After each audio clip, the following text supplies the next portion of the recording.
always had family here ever since he moved away after high school, and he comes back often, especially for Sugarfest.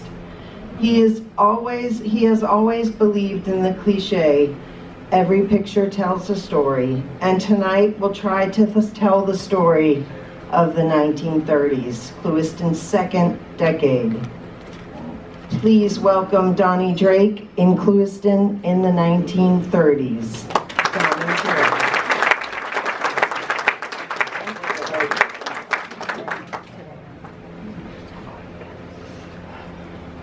I asked him to turn the air up, so it'd be like 1930s. We apologize, the air conditioner is out, and as you might imagine, we've been waiting 8 months on the parts to fix it. And the guy called me today, they came in. So you're just a little bit late. If this was 3 or 4 days from now, we'd have it fixed.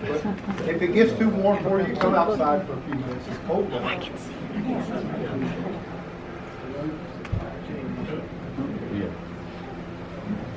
Okay, how's everybody doing tonight? Good. Kind of got a little hoarse, all this stuff in a little way. But I'm what you'd call an accidental historian. I used to tell my friends over on West Palm that I'm an amateur historian, but really it's an accidental amateur historian. Because I was doing Facebook, my hobby, for 12 years, having a lot of fun with that and a lot of response, and just seeing people talk about their own memories and just seeing them connect with each other. But then in 2019, the museum director called and said, would you like to do a presentation? Which I never ever thought it would lead to that. So then I had to know something. And I'd see people on Facebook say, oh, ask Donnie Drake, he knows that. And I'd say, no, I don't know that. I'm collecting pictures. But I had to learn. And in 3 months, I learned a lot. And I learned a lot of what we know about the 1920s. A lot of people already knew it. Carl Berner's been involved in a lot of history projects too, and Miller House. And I came to see the incredible collection that the museum actually has here, and it's quite deep and quite extensive. But then you also we have a Clewiston weekly newspaper. That was a huge asset. And it's a major asset in what I'm doing tonight, but so is every other newspaper in Florida, in South Florida. Miami Herald, Tampa Times, the Palm Beach Post, the Fort Myers News Press, all covered Clewiston before there was a Clewiston News. And they continued covering it. So I can go in there and search, Barbara Andrews and see every article about Barbara Andrews that was ever published, Well, I better not send her that one. But anyway, so I've had a lot of fun, but in preparing for this, I almost have data overload, because the 30s is a whole different decade than the 1920s. Oh, I got to say one more thing. Chipper Edwards, I heard y'all delayed your trip to Tallahassee by 1 day. That's pressure I don't need, so I'm glad to see you here. So the 1920s, we recap. First, there's this little saying here, I put that up there, and that is so true. If you ever want to hear a story you've never heard, put a picture in front of someone who lived it. I did that with my dad, and I would hear stories I'd never heard that he hadn't thought about 50 years. And I had the pleasure of sitting down with Christine Howell about a week ago with some pictures, and I heard stories that I'm going to incorporate into this too. But the pictures tell the story. You just have to find the people that know the stories, or you have to find that picture.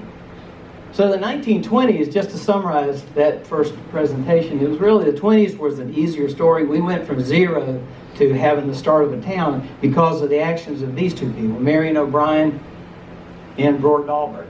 Marion O'Brien, her husband, actually founded the town, had the concept of Clewiston, brought a railroad here, and they had dreams of it being a major resort city though, and also dedicated to farming. That's why the railroad was brought first. But she, for various reasons, lost control of Clewiston. And I know I can speculate on a few things that were going on for her, the same things that chased her out of Moorhaven.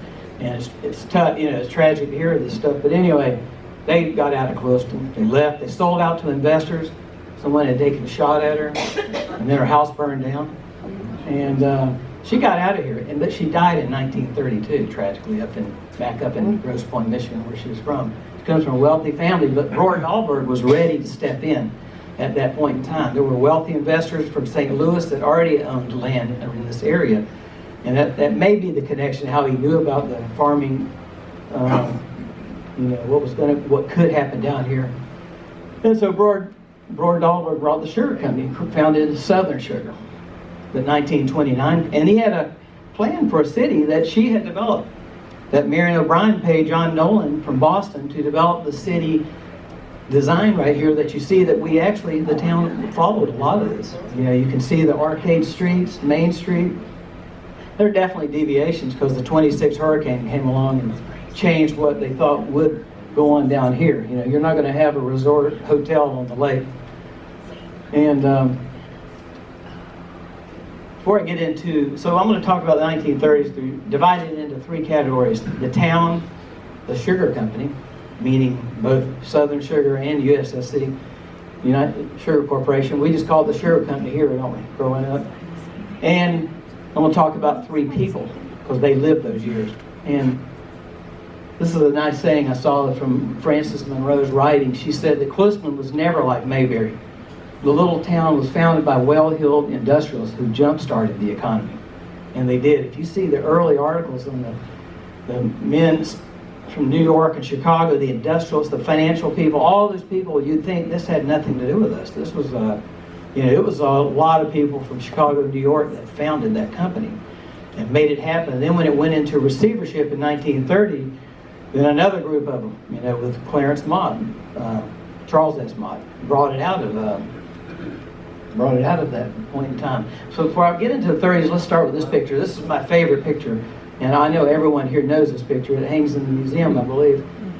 But it's neat to look at this picture because this is taken in 1929 when they were having the celebration of the opening of the sugar mill.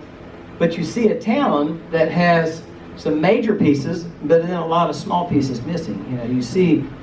You see a big school up here, built in 1927, a two-story school. It's K through 12, although it took a while to have the upper grades.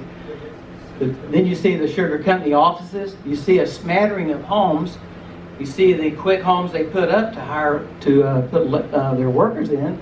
But then you start seeing these commercial buildings. We talked about those in the last presentation too. They were built in 1927 to 28. This is the building we're in, where else next door is. But this is the Hopkins building. This is the home next to where I grew up, and I think we read that was for Gus McGahee's home. But some of the earliest homes, but these homes, 12 or 13 of them, were actually built by the sugar company up here on the ridge that existed then, the natural ridge that was here. People were living in those homes. W.C. Owen and Viola, his wife, raised their kids there. But then they moved those homes, like I'm just guessing 26 or 27, moved them here to get them off of the ridge. They had other plans for the ridge. So it's really neat looking at this picture, and we're going to talk about some of these other pieces later, especially the school and Anna Hopkins building. It's now called the Nickel Building. We'll talk about the sugar company. But this is my favorite picture, actually, because it gets a lot closer, and it's on the east end of town. And this is the one I sat with Chris Howell and we talked about. Because Chris Howell grew up in this building right here. And that's George Esplanad's shop. Now, I thought it was just a shop, but she said, no, there's 6 hotel rooms in the top of it. Just like every building had hotel rooms or had rooms in the top of them. All these warehouses along the industrial area. You don't see them now anymore, but W.C. Hooker had them. Other people had warehouses. They had to have housing in the top of it. Might be for their family, but eventually other families. The Jacobs family lived in W.C. Hooker's warehouse for a while, as did the Avant family did too. And but Chris told me she remembers, because this might be 1929 maybe, but it looked like this into the 30s. The town took a long time to fill in. And she remembered playing along here as a little girl. She said she remembers the railroad track along here. And she remembered the old train station that was over here, which I didn't know about that. I didn't know about an old train station. But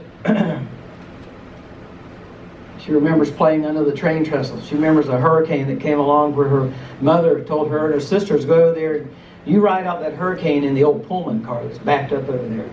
And of course, later as an adult or teenager, she found out, well, Pullman cars are definitely not the place to be. Hurricanes can push those over too. So that was funny hearing that. She remembers all of these old buildings. I asked her if she remembered the lake looking like that, though, and this is before her. She was a child, though, when that happened, but when it looked like that. But, whoop. So that's actually what you call Sand Point. I believe that's how Clewiston got its name, was that sand, well, its first name, Sand Point, this sand ridge up there. And back in the last presentation, we looked at what was all out there. They had a Texaco fuel tank out there. And a lot of stuff was out there, and the hurricane said, you got to back all that up. But here's the old Clewiston Inn. I'm not sure the Watanabe is still there in this picture. They may have already turned it over to the Clewiston Inn for their expansion. And this is one of the early commercial buildings. It had laundry in it, had barber shops and stuff like that. And there's the original hospital. It's the I think they called it Sugarland Hospital. I can't remember the name anymore. Remember, Jeff, how they referred to that? Originally Dr. Tatum, and then Dr. Shipley came, and he was the longtime doctor here until he died in the 40s. And I love this, Dean King, who everybody knows who Dean King was. Some of you in here worked for Dean King at the old B&B. Barbara, did you work there? He worked there 43 years. He got off a dredge boat in 1928 and worked in the first B&B, and we'll show you that a little bit. But he says when he went in his retirement interview, when he looked back upon Clewiston, he thought it was really unbelievable. There were no trees when he came, there none. He said because there were no trees, there were no birds. He didn't really see birds and stuff. And he said all of the town was huddled along the area of the present Lakeside Manor, which sits where the old Clewiston Inn sat. And that's kind of what he was talking about in the early days. There's the Clewiston. Man, I keep doing that. There's the Clewiston Inn, and the railroad came all the way out here to that point. You know, that's where people would bring their crops and stuff off flatboats, and fuel was delivered, and the engine would back these cars up. But those cars were sitting there when the hurricane came in 26 and toppled the engine, at least. And then this was the Clewiston Inn. And we have other pictures of it, but that's the only picture I'm going to show in this presentation. But that was the center of life in Clewiston. You know, that was the only place they really had. You know, housing was a problem. People were living where they could. A lot of people lived in the top of this building. You know, like in hotels in West Palm, I hear there are year-round residents in some of the big hotels. You wouldn't even know it, but there are. But there were many people that lived here in this building. Parker Wilson lived upstairs in the Clewiston Inn. And of course, I don't know how many rooms it had, I don't recall. But he had lived there in the early part of the 30s. And we'll talk about this building later, but this was the center of life. But then, you know, as we talked about before, the town started moving away from that huddled area. And they started building all the other buildings. The Watanabe is right here. It was relocated there in 27, and the Japanese couple, the Watanabes, ran it for only about 1 year, and then they left Clewiston, saying they were coming back, but they really never made it back to Clewiston. And a lot of people remembered them in those early days. The early pioneers remembered the Watanabes, how gracious they were and how they entertained at Christmas time. But they left, and then other people ran it as a hotel. And then down on the other end, you have what became Kelly Tractor, but at that time it was Clewiston Motor Company. And the Sugar Company built that building and then sold it 6 months later to Lang and McDonald. I believe it was Lang and McDonald, but definitely McDonald. They were out of Orlando. They were already into heavy equipment. And then other buildings. And then you can see in the distance, there's really not a lot going on though. That might be the Celotex homes. It's surprising to see that far, but you see how empty the landscape really is. No trees at all. They had to bring the trees in. It was a floodplain, I guess you'd call it, where the lake just repeatedly would flood over the years. So that's why it was like that. It was very sandy too. So then you move up Francisco, and we've talked about this building before. The Hay Building it was owned by a man named William Hay out of LaBelle. But that's where a lot of businesses started. And the B&B was right in the middle of that block. We call it the Hay Block sometimes. The B&B first located there. It was only about a year-old company. Charles and Charlotte Beaver owned B&B. They started this chain of grocery stores, and they were towns like Lakeland and Sebring, places like that. But they put their first one here. Tom Toulis's restaurant was at the far left. You know, and later he moved out, moved to another location, then eventually down at the west end of town. But there were other stores in here over the years, furniture stores, barber shops and stuff. But by 1933, I believe this building had been purchased by the what later became was the Clewiston Building Company, I guess, is who purchased it. But they needed to turn it into apartments. You know, there were apartments at the top. They needed all apartments. You know, because businesses were moving away from the lake anyway. But I remember that building. I think we all remember that building. It was there until I think the 70s when it burned down.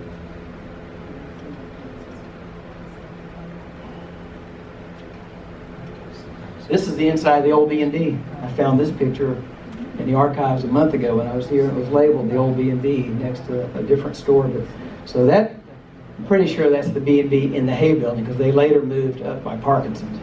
So that looks old enough to be the first one. Can you imagine going in, that's your only selection, you know, whereas today there's 100 jars of pickles to pick from, and now there's only 100 jars. And then we look farther down Francisco, and that's the edge of it. You can see there's a cafe there. That is probably Toulous's cafe. It was called the Clewiston Cafe. And there's the Watanabe. Now this is a close-up of a later aerial photograph, but I use it because it shows me these buildings better. The Blake building is what the bus station was called. It was owned by a couple of brothers, Victor and I can't remember the other brother's name. They came out of Lakeland. They were in the mercantile business. Their father was too. They came to Clewiston. With all the opportunity down here, they came here, built a building. And then they lost control of it for a little bit, foreclosure. B&B had actually taken a lease on it, I believe. And somehow they got the building back in the early 30s and we're going to reopen.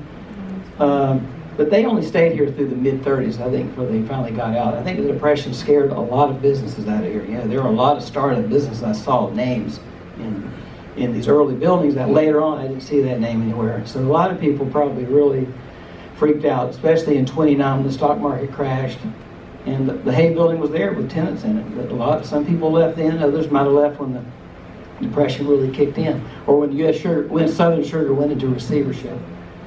But this building here is George's guest house, and I love that picture because when I was a child, my parents ran the bus station in the 50s up through the early 60s. My dad was the Trailways bus agent and ran the Tamiami freight business out of there, owned by the Collier family. Oh, good, because my dad just asked about that. He did? All right. He did. He said, work the Drakes out there. Okay, I'm sorry. Yes. Okay. Pop Kelly tried to get him to go to work for him, but he said, "Do you pay commission?" He says, "No." He says, "Well, call me when you do." And next to it, of course, you see the first bank. And the first bank was there from, I think Molly was telling me, from like 26 or 27 to 58. Think how long they stayed in that building, that location. That served them well there. And that old vault is still in there. Kills them. And Parkinson's, now that was called Clewiston Supply. He didn't change the name until, I think, like in the 50s, I believe. So he changed the name. I know Miller Cowles, I'm told you know Cecil really well. Yeah. I thought about profiling him, but I had a lot more photos to pick from the three I'm going to do, but I would love to have done Cecil. Now, but the George's guest house was bought by Bobby George and his wife in 1935. And that's this building right here. And that was there the whole time I was growing up. And we knew, as children, we knew Bobby George. That's Bobby George. I never met him, kid and everything, but I knew the name Bobby George. And it was a guest house for about 20 years, I believe. And then they eventually moved out of it and bought a house in Clewiston. And Roberta Avant, their daughter, was one of the early graduates of Clewiston. So she was already out of high school when her parents bought that.